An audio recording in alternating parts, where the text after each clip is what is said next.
Hello friends, आप सब कैसे हैं। मैं आशा करता हूं कि आप सभी मस्त होंगे। तो दोस्तों, आज की इस वीडियो में हम लोग मानव नेत्र की बनावट या उसका एक साधारण चित्र को जानने वाले हैं, जो कि हमारे इस बोर्ड पर दिख रहा है। जो ये चित्र बनाया गया हेडिंग में ही है, मानव नेत्र का चित्र। तो इस चित्र के बारे में भी हम समझेंगे, लेकिन इससे पहले थोड़ा सा मेरा एक ध्यान जाए कि मानव नेत्र की बनावट क्या है। उस बनावट के अंदर ही इस चित्र को पढ़ेंगे, ठीक है। बट क्वेश्चन क्या बनता है कि मानव नेत्र की बनावट कैसी होती है।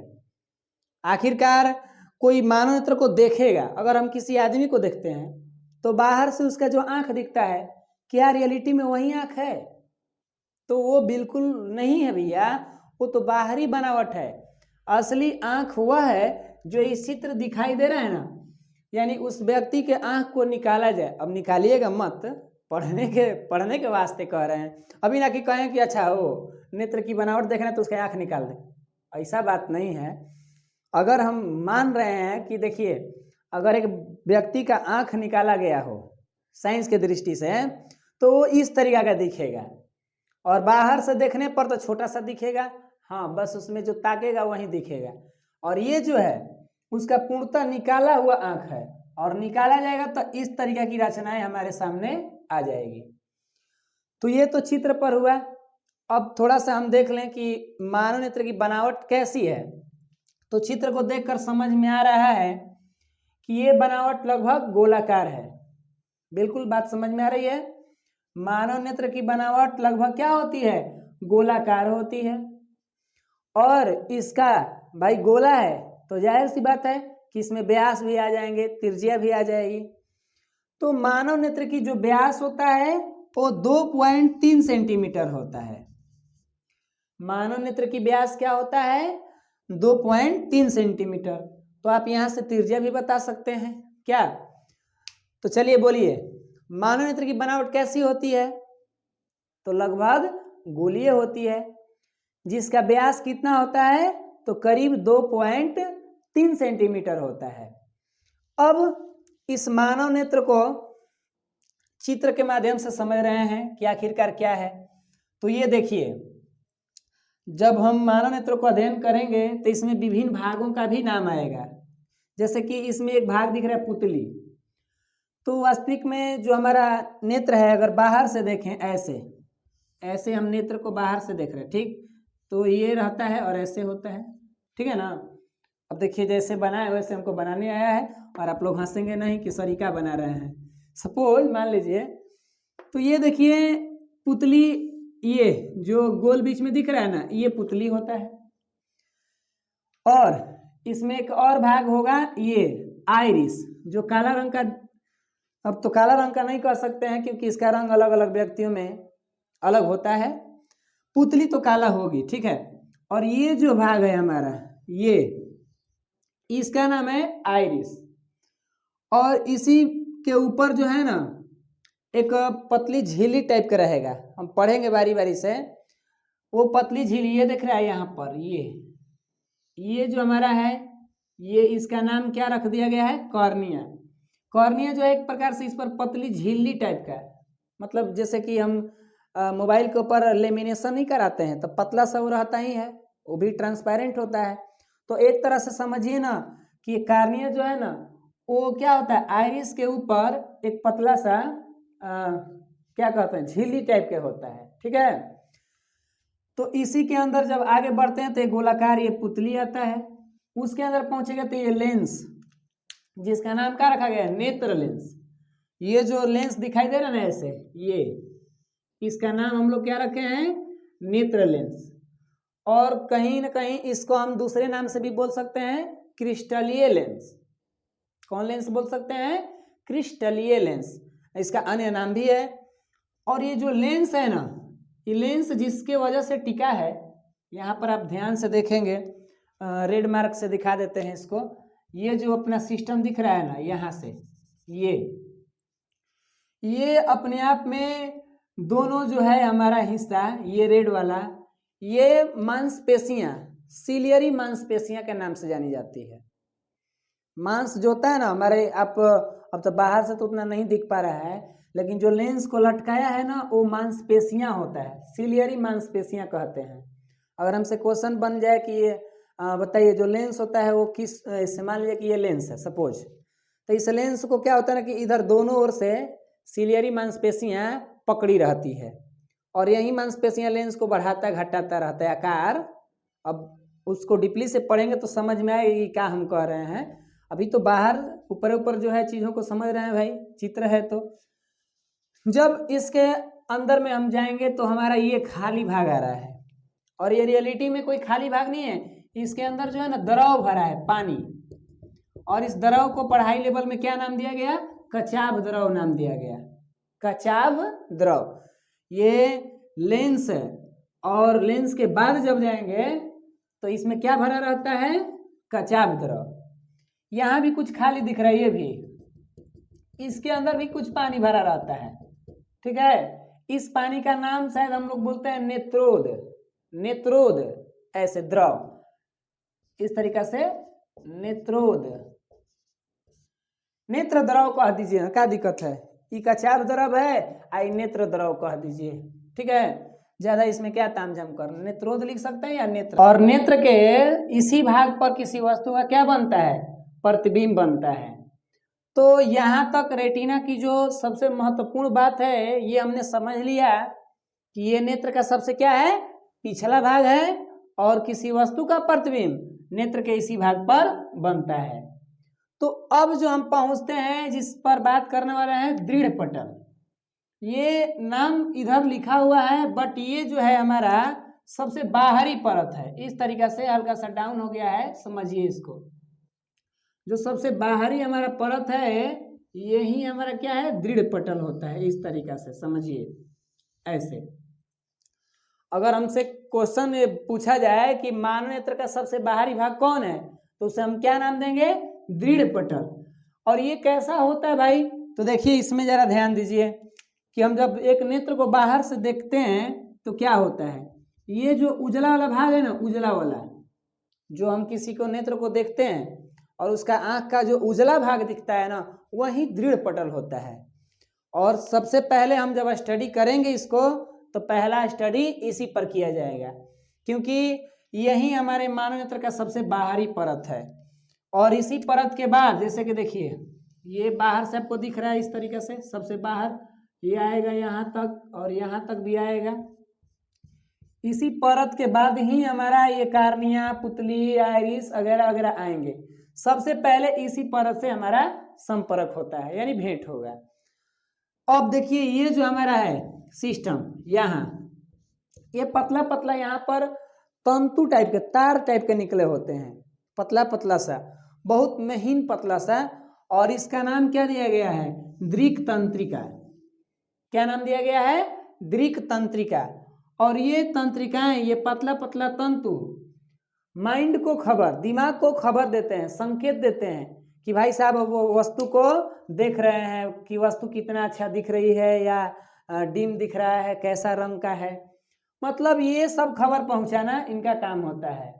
और यहीं पर आप देखेंगे कि यहाँ पर थोड़ा सा पॉइंट कर दे, बिंदु, यहाँ पर कुछ और डीपली में पढ़ेंगे तो यहाँ पर बिंदु भी होते हैं जिनको हम नाम देते हैं अंध बिंदु, और एक और पीत बिंदु भी करके नाम यहाँ मिलता है।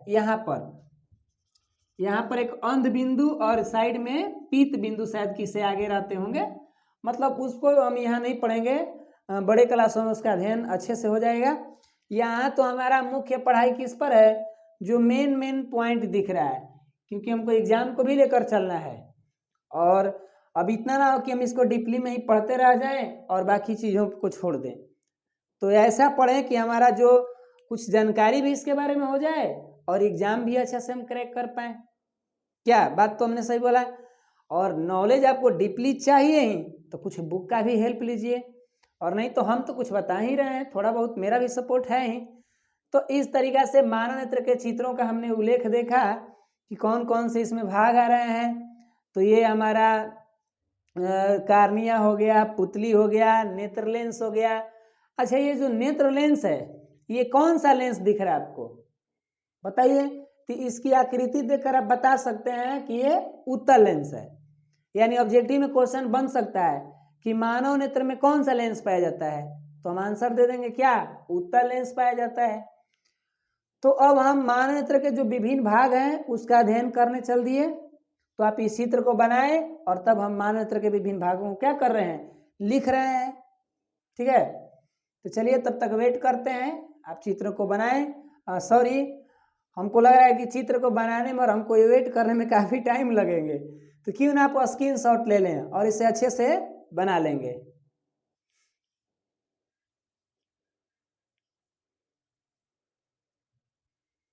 तो चलिए आप, हम उम्मीद करते हैं कि स्क्रीनशॉट ले लिए होंगे। अब मानव नेत्र के विभिन्न भाग का अध्ययन शुरू करते हैं, तो स्टार्ट किया जाए। स्टार्ट करते हैं। पहला नाम हमें लिखना होगा, तो कैसे लिखेंगे, मानव नेत्र के विभिन्न भाग। मानव नेत्र के विभिन्न भाग निम्न है। चित्र के नीचे अगर मान लीजिए कि हम हेडिंग क्या डालेंगे, सबसे पहले अगर हेडिंग डालना होगा तो हम क्या डालेंगे, इससे पहले हमें लिखना होगा मानव नेत्र की बनावट। और बनावट में जितना बात बोले हैं ना कि मानव नेत्र गोलाकार होती है, व्यास इतना होता है, वो सब बनाने के बाद मतलब उस सबको लिख दें और तब ये मानव नेत्र का चित्र बना ले। और चित्र बनाने के बाद अब हम लिखने जा रहे हैं उस बात को, ऐसे लिखेंगे, मानव नेत्र के विभिन्न भाग निम्न प्रकार के हैं। मानव नेत्र के विभिन्न भाग निम्न प्रकार के हैं। और तब पहला पढ़ेंगे। पहला का नाम क्या है, दृढ़ पटल। पहला नेत्र के भाग का नाम क्या है, दृढ़ पटल, और इसे अंग्रेजी में स्केलरा कहते हैं। क्या कहते हैं अंग्रेजी में, स्केलरा। तो आप अंग्रेजी में से लिख लेंगे और दृढ़ पटल पर बात करने वाले हैं। तो चलिए हेडिंग डालिए कि दृढ़ पटल क्या है, इस पर बात किया जाए।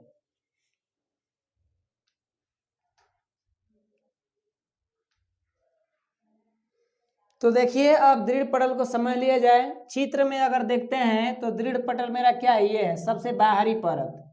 मानव नेत्र के लिए सबसे क्या है, बाहरी परत है। तो हम यहाँ से स्केलरा के बारे में क्या लिखेंगे कि मानव नेत्र के सबसे बाहरी भाग को दृढ़ पटल कहते हैं। क्या हम इसका जानकारी देंगे, मानव नेत्र के सबसे बाहरी भाग को दृढ़ पटल कहते हैं। यह सफेद तथा कड़ा होता है, मतलब कि जो आप हमारे आंखों को देख रहे हैं या आप किसी के आंखों को देखेंगे तो जो भी उसका उजला हिस्सा दिखाई दे रहा है ना आंख में, वहीं उसका क्या है, दृढ़ पटल है। अगर आप अपना आंख को पलक झपका के इसे छुएंगे तो थोड़ा कड़ा जैसा बुझा रहा होगा, बुझा रहा कड़ा जैसा, वो क्या है, दृढ़ पटल ही बाहरी भाग है जो अनुभव हो रहा है। तो हमने इसके बारे में बात कर लिया, ज़्यादा कुछ विशेष नहीं था। दृढ़ पटल क्या है भैया, तो मानव नेत्र के सबसे बाहरी भाग को दृढ़ पटल कहते हैं। ये कड़ी तथा सफेद होती है। इस तरीके से इसकी संक्षिप्त जानकारी समाप्त। अब शुरू करते हैं दूसरा इसके भाग का नाम कि क्या है। आखिरकार भागों के नाम लिखते चले और पढ़ते चले, क्या दिक्कत है। दृढ़ पटल के बाद अब हमारा आएगा जिसका नाम है कॉर्निया। क्या नाम है इसका, कॉर्निया। ऐसे कॉर्निया लिखा ही है ऊपर में, क्या करें, चलिए लिख देते हैं कॉर्निया।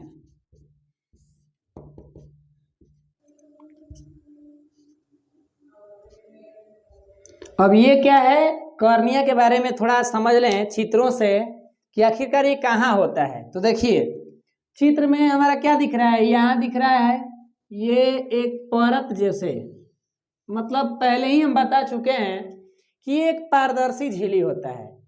तो इसका डिफिनेशन हम कैसे दे सकते हैं, दृढ़ पटल के, क्योंकि ये जो कॉर्निया होता है दृढ़ पटल पे ही मैच रहता है, उसी के साथ संपर्क रहता है। तो दृढ़ पटल के सामने वाली भाग में, मतलब कि ऐसे कहें, सपोज ये दो गो एक के बाद एक परत है, यानी एगो ये परत है और एगो ये है। तो सबसे पहला परत हमारा क्या आ रहा है, सबसे जो पहला आ रहा है इसका नाम है दृढ़ पटल, और तब दूसरा स्थान पे जाएंगे तो क्या आ जाएगा, कॉर्निया। यानी कि दृढ़ पटल के सामने, इसी के नहीं सामने है पीछे भाई, तो बोलेंगे कि दृढ़ पटल के सामने वाली भाग में कुछ उभरी हुई पारदर्शी झिल्ली होती है। कैसे बोलेंगे?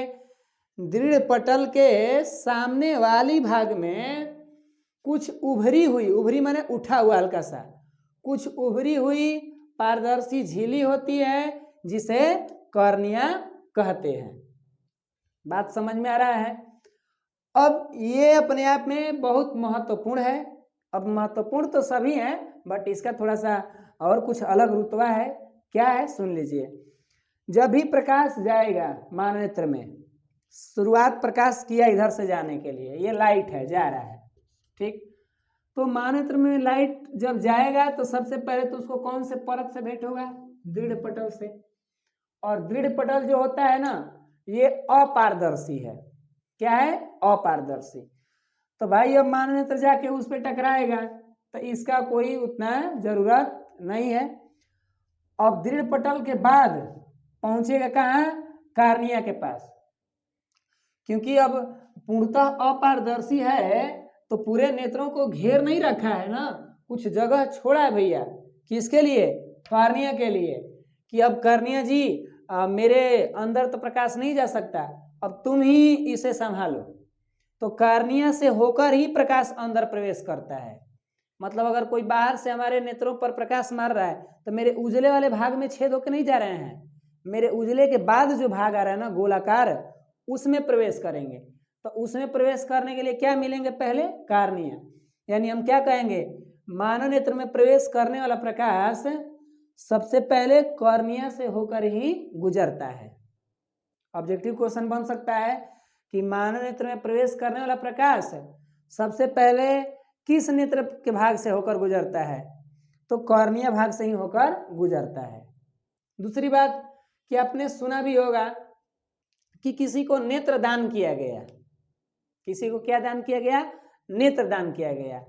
कोई अंधा व्यक्ति है और उनको कोई व्यक्ति है ना अपना नेत्र दिए हैं। अब नेत्र कोई मरे हुए व्यक्ति भी दान कर सकते हैं, क्योंकि हमारा शरीर के मरने के बाद भी 4-5 घंटा जो आँख होता है ना जिंदा रहता है। तो ऐसा नहीं है कि आदमी जीते जी ही आँख दे सकता है, नेत्र दान कर सकता है मरने के बाद भी। अब उसके लिए शर्त कंडीशन होता है, उसकी भी हम बाद में बात करते हैं, क्योंकि अभी जो है इस पर थोड़ा इसके चर्चा हो रहे हैं और नेत्रदान के टॉपिक शुरू करेंगे तो वहाँ पढ़ लिया जाएगा, ठीक है। तो नेत्रदान करने का मतलब क्या आपको लगता है कि किसी व्यक्ति को आँख दिया जाता तो पूरा आँख निकाल के दे सकते होंगे जी? आँख तो बहुत बड़ा होता है, अब आँख पूरा निकालेंगे और उनके आँख के अंदर डालेंगे, ये तो बड़ा गड़बड़ हो जाएगा। यानी कि नेत्रदान में आँख को नहीं निकालते। जो व्यक्ति आँख दान कर रहा है ना वो मात्र अपने कार्निया को ही निकाल कर दान करवाएगा। जिंदा है तब, मर गया तो बातें अलग है, वो दूसरा कोई दान करवाएंगे, ठीक है ना। तो कार्निया जो है ना एक पारदर्शी झिल्ली है पतला सा, और वो अपना जो डॉक्टर लोग होंगे उसको क्या करेंगे? तो उसमें निकालेंगे और जिस व्यक्ति में लगाना है उसके ऊपर जाके लगा देंगे। बात को बाउंस कर रहे हैं, हमें लग रहा है क्या कह रहे हैं। आंख निकाल के दान नहीं करते, आप बस ये जानिए कि मानव नेत्र में जो दान दिया जाता है ना वो कार्निया भाग को ही दान किया जाता है। बस इतना ही समझिए। जब हम नेत्रदान पढ़ेंगे तो वहां बताएंगे इसके बारे में, क्या अभी ज्यादा इस पर बात करना है। तो दूसरा भाग भी हमारा क्या हो चुका, समाप्त हो गया। जरा कार्निया पर एक बार रिपीट करते हैं कि है क्या। तो ये है दृढ़ पटल के सामने वाली भाग में उभरी हुई एक पारदर्शी झिल्ली होता है जो कि कार्निया कहलाता है, और माननेत्र में प्रवेश करने वाला प्रकाश सबसे पहले कार्निया से होकर गुजरता है। और एक बात कि नेत्रदान में नेत्र के कार्निया भाग को दान किया जाता है। तो इस तरीका से हमने दृढ़ पटल और कार्निया को समाप्त कर लिए। अब हमारा अगला टॉपिक का नाम क्या है? उसका नाम है आइरिस। क्या नाम है इसका? आइरिस। अगला हमारा जो टॉपिक है इसका नाम क्या है? आइरिस। इसे हम लोग परितारिका भी कहते हैं। इसका अन्य नाम क्या है? परितारिका। अब परी माने कोई अलग बात है, परी कोई ये सब कहानी वाला परी नहीं, परितारिका, ठीक है। अब ये आइरिस क्या होता है?